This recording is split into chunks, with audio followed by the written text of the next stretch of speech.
Hi everybody, I hope you can hear me. It's a bit windy up here, but today I just wanted to start by showing you a view that I want us to work at. Now the view is over a valley, and the idea is that we're looking, or a valley north anyway, over from a high point to another high point with a valley dipping in between. We won't take on this whole view, we're just going to take part of it, and most of the view is already caught and photographs.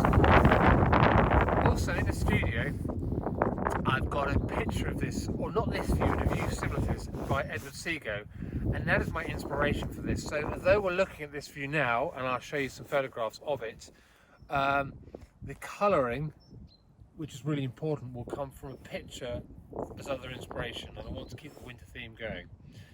I will follow this up with some other short video, or at least another video, and also written demonstration or photographic demonstration